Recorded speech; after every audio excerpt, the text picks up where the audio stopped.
L.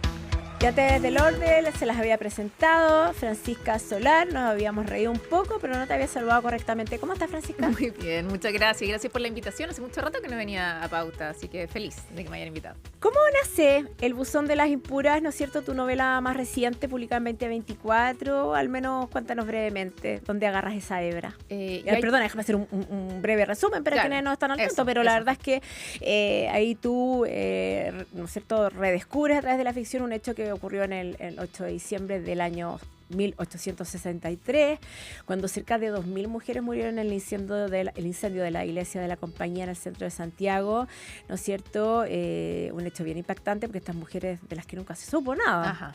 Ajá, exactamente. Bueno, este es mi cuarta novela histórica, entonces yo llevo harto rato ya dedicado a como explorar ciertos hitos, situaciones que estaban pasando en Chile, sobre todo siglo XIX, que es el que más me interesa a mí, es como la era victoriana, pero en Chile.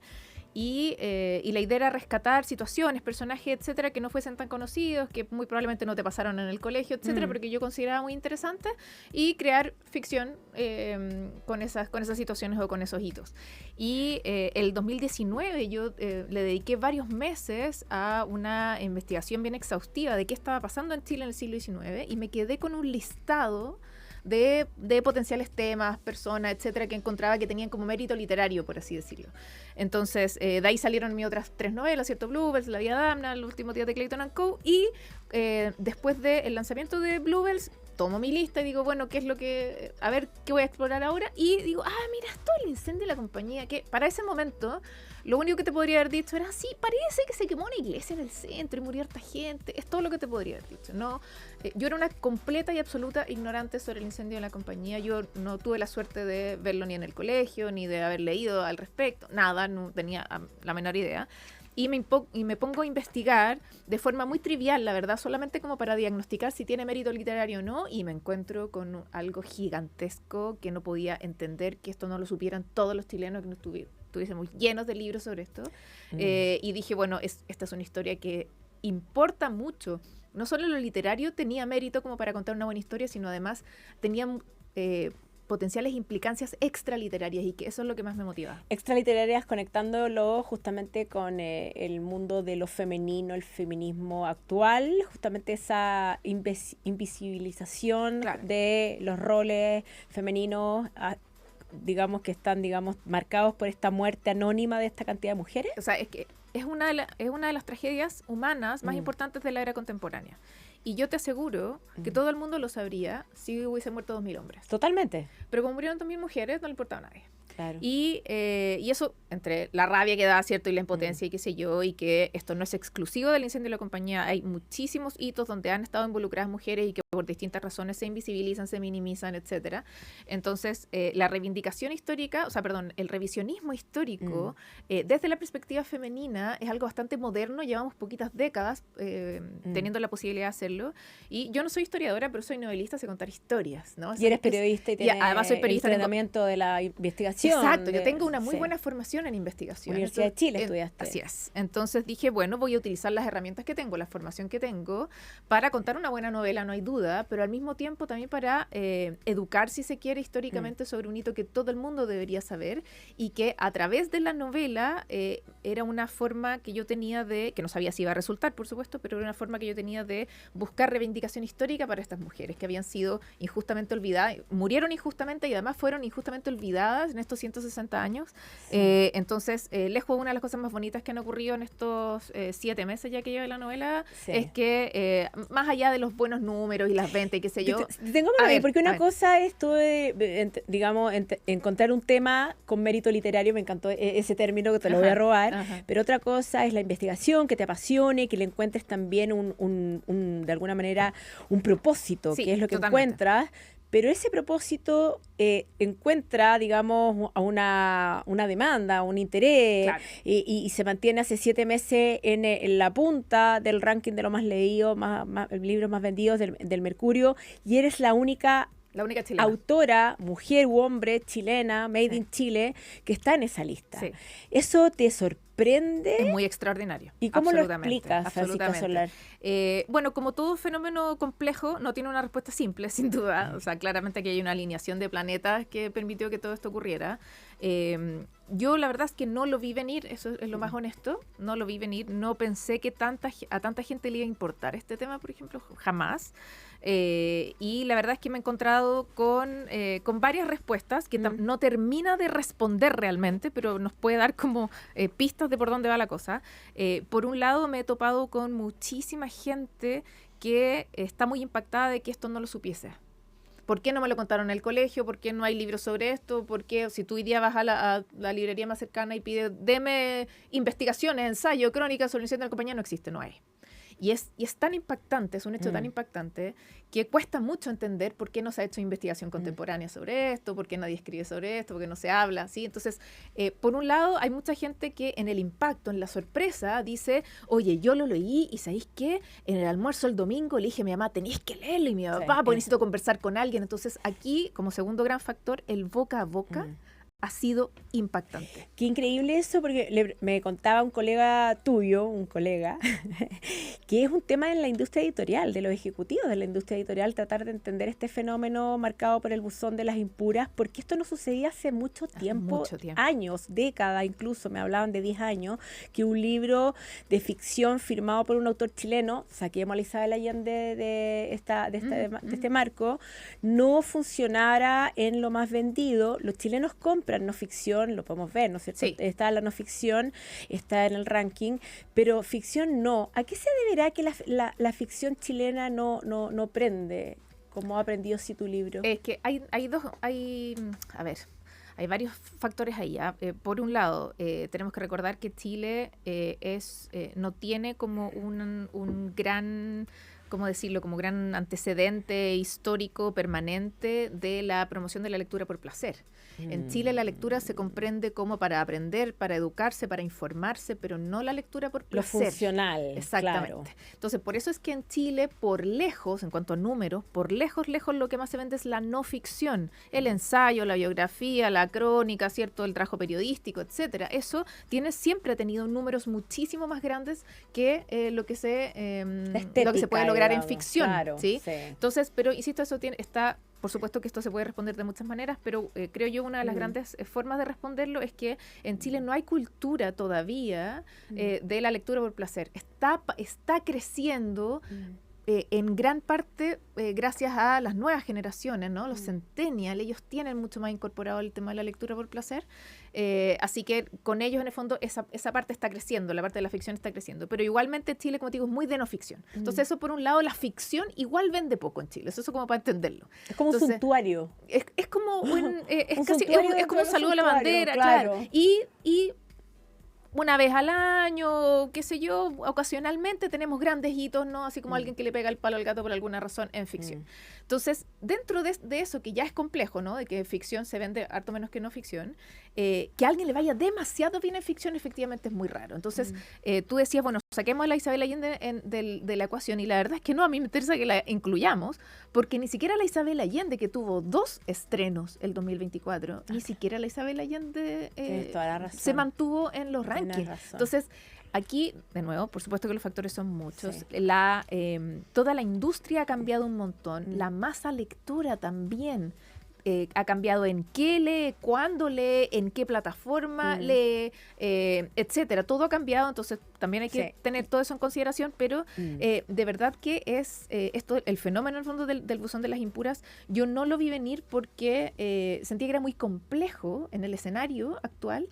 Es muy complejo que una novela se mantenga tanto tiempo. 7 meses. Demasiado tiempo, son 32 semanas. ¿Y ahora qué rol le das también en este nuevo como orden de las cosas con la ficción a los booktuber, a los Instagram, también a estos influencers, ¿no es cierto? Desde Dua Lipa, que está hoy día en Chile, hermoso. Y estuvo en el Congreso Futuro también, ¿no es cierto? Hasta, no tengo idea, la Reese Witherspoon, ¿me entendí? O sea, hasta la Natalie Portman, digamos, mostrando Maniac, del libro, ¿no es cierto?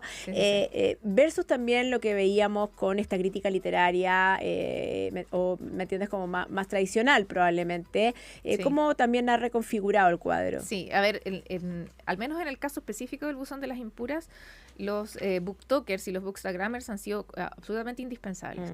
Y que, de nuevo, tampoco lo vi venir. ¿Por qué? Porque la gran masa booktoker o bookstagrammer son muy jóvenes, son muy chicos. Entonces, generalmente no leen este tipo de novela. El buzón de las impuras, además de ser ficción histórica, está dentro de la subcategoría de la ficción documental. O sea, es la ficción histórica probablemente la más densa de todas porque es la que se apega más a los hechos reales. Entonces, tienes a una gran masa lectora que es la que pulula, ¿no?, entre los bookstagrammers y booktokers, pero que leen fantasía, leen romance, leen cualquier otra cosa. Yo he estado en firmas de libros tuyas y he visto... Lleno. Es que eso es lo que te quería comentar. Sí, a eso voy. Lo que pasa es que yo he estado en esas instancias, en aquí Parque Forestal, ahí en la que leo Parque Forestal, ¿no es cierto? Con la manzana dando vuelta. La fila dando vuelta la manzana. Y tú ahí firmando libros con la mano agarrotada, con gente súper joven. Sí, bueno, es que iba a eso, en el fondo es sabiendo que la influencia de los bookstagrammers y los booktokers es fundamental para que un libro le vaya bien, sobre todo ficción. Yo dije, mi novela, o sea, esto le va a interesar a un par, qué sé yo, no va a ser masivo, ¿no? Porque dije, desde los sensatos... Unas señoras y señores. Exacto, claro. Dije, no va a ser masivo. ¿Y qué fue una de las cosas que ocurrió? Porque, como te decía, es una alineación de planeta. Muchísimos bookstagrammers y booktokers que nunca en su vida habían leído ficción histórica, leyeron esta novela por primera vez. Por tu nombre. Solamente porque, mira, Alfrano, parece que... Oye, ¿y esto realmente pasó en Chile? Vamos a explorar. Yo creo que la portada tiene harto que la decir. portada también, mostremos la portada en supuesto. www.pautada.cl porque sabes que me detuve en la portada Por y supuesto. la portada de alguna manera es parte de tu universo, Francisca, ¿o no? Sí, o sea, el trabajo de arte es precioso. Ahí Urano se la jugó muy bien. Totalmente, tu casa editorial. Sí, entonces es preciosa la portada. O sea, también pegó muy bien. Pero como te digo, algo que sucedió a nivel de influencers es que muchos influencers se arriesgó con la novela, con algo un tipo de novela con la que no había leído nunca. Y entonces, ¿cuál es el tipo de review que empezó a salir? Yo jamás leería este tipo de novela, es la primera vez que leo así esto y me sorprendió y no sé qué. Entonces era tanto el entusiasmo que se empezó a correr la voz muy rápido. Oye, yo para quienes no están al tanto de algunos antecedentes, porque tiene su fanaticada, obviamente Francisca Solar, su comunidad en las redes sociales, pero para quienes no... Firmó a los 22 años su contrato con una gran empresa editorial, fue Penguin, ¿no es cierto? Penguin en España, 22 años, convirtiéndose de esta manera en la escritora chilena más joven y firmar un contrato de esas características. En su casa, me contaba, no había ni un libro. Y yo te quiero preguntar cómo sale Francisca Solar, hablemos de tercera persona de ti, de este Frankenstein, esta joven manos de tijera, de una casa donde no hay ni siquiera un libro. Donde nadie es humanista, donde nada le importa. Mis hermanos eran los de ir a buscar el resumen al Rincón del Vago, como que esa era la... De esa familia vengo, claro. ¿Y cómo sale entonces? No tengo la menor idea. Esto. Nadie se explica. Con ustedes esto. Mi mamá algo me dice, bueno, no sé, mi abuelo, por ejemplo, era un gran lector, también era un buen contador de historia, etcétera. Él murió antes de que yo naciera, entonces ni siquiera es que yo tuviese como ese role model ni nada. Pero te contaban, me abuelo historia, era, exacto. Se produjo una... Claro, entonces dicen, mira, si hay por algún lado, esa es la única manera. Pero yo, como digo, en mi casa los libros se consideraban un lujo. Yo recibía de regalo un libro para mi cumpleaños o para la Navidad. ¿Y cuál fue el primer libro que te voló la cabeza? Voy a decir algo súper snob y nerd. Perdón. Dilo, por favor, te lo ruego. Cuenta y exagera. Perdón por lo que voy a decir, lo más no que he dicho nunca en una entrevista, pero ¿para qué me preguntan? La Jerusalén Libertada, que es un poema épico de Torcuato Tasso, siglo XV. ¿Y qué edad tenías? Porque yo tenía 6 años. Te pasaste ya. Espérame, pero aquí los detalles son importantes. Sí. En el colegio donde yo estaba, en colegio de monjas, toda la literatura para media estaba cerrada en estanterías de vidrio con llave. Yo no era llegar y sacar un libro, ¿sí? Entonces, algo que sucedió un día, ¿no? Milagrosamente, clásico de que alguien de media probablemente tiene que haber tenido ese libro en la mano porque estaba haciendo algún trabajo, alguna cosa así, y no sé, posó en el recreo y qué sé yo, y en vez de devolverle el libro a la bibliotecaria, llegó y lo dejó así como en una mesa ahí tirado. Entonces yo, Francisca, que por supuesto sonaba el recreo, yo me iba directamente a la biblioteca, nunca salía al patio, siempre me iba a la biblioteca a leer.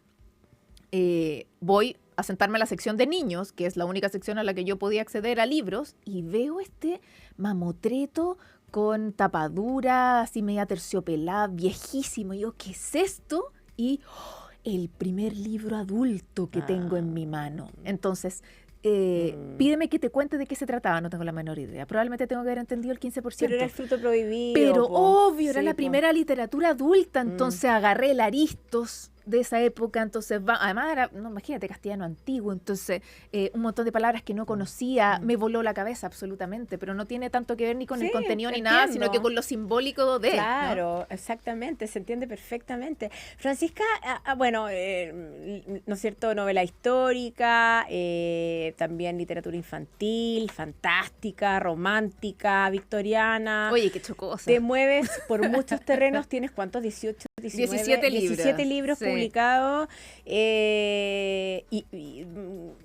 Para niños, jóvenes, adultos. Sí. ¿Dónde te sientes? ¿Hay un lugar donde te sientas más cómoda o te sientes más cómoda en la libertad? Sí, a ver, me siento comodísima en la libertad, comodísima, y que eso es un lujo muy latinoamericano, ¿ya? Esto es una lata tremenda, pero la voy a resumir. Sí. En Europa, por ejemplo, incluso en Estados Unidos también, pero sobre todo en Europa, no hay mucha libertad para los autores para cambiarse de género, cambiarse de target.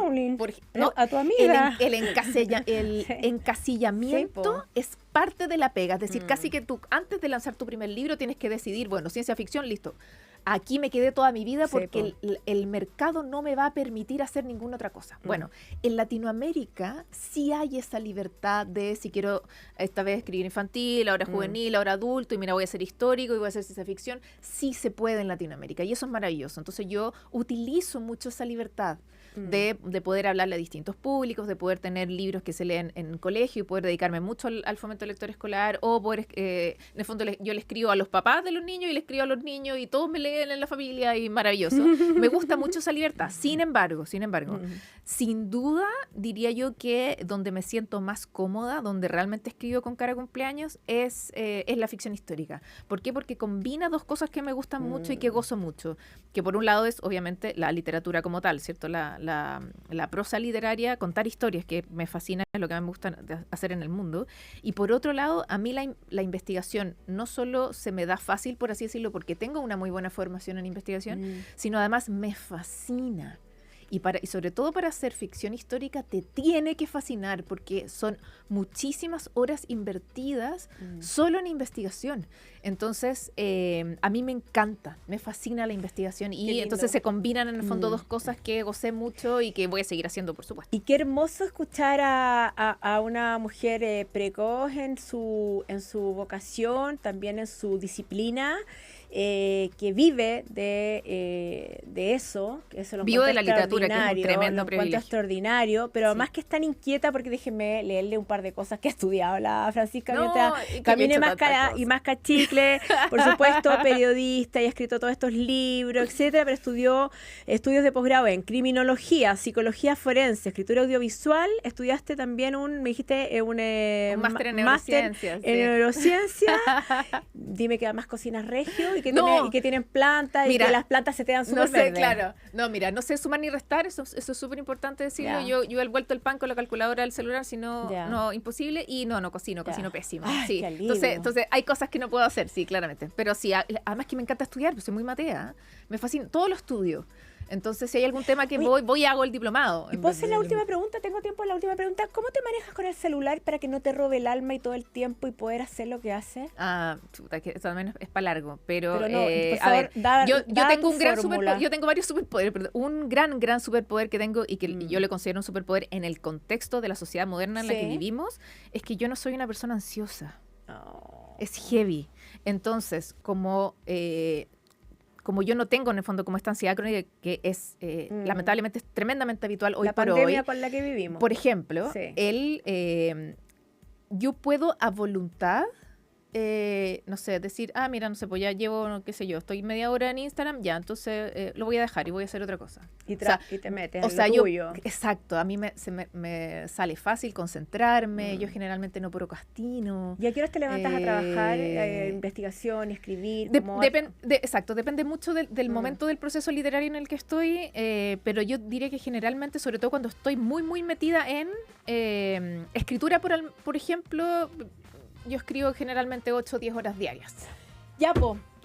¿Escucharon al otro lado? Si la cuestión no es nada fácil, no es que me ocurre una idea loca, mucha pega, tengo un poco de talento, voy a hacer un par de garabatos en el computador, un chat GPT y ya que salga lo que sea, estoy, o sea, no. O sea, es muchísima eso es lo que pega. quería escuchar. Es muchísima pega. Sí, yo investigando para el buzón de las impuras llegué a estar 7 horas en el subsuelo de la Biblioteca Nacional revisando diarios de 1863. Saliendo así, como entonces en el fondo solo como para cerrar, éxito, por supuesto que se debe a muchas cosas, pero sin duda, y para que todo el mundo lo sepa, hay demasiada pega detrás, entonces al menos yo lo tomo como un premio, ¿no? Como una satisfacción después de toda la pega invertida que fue muchísimo, ¿sí?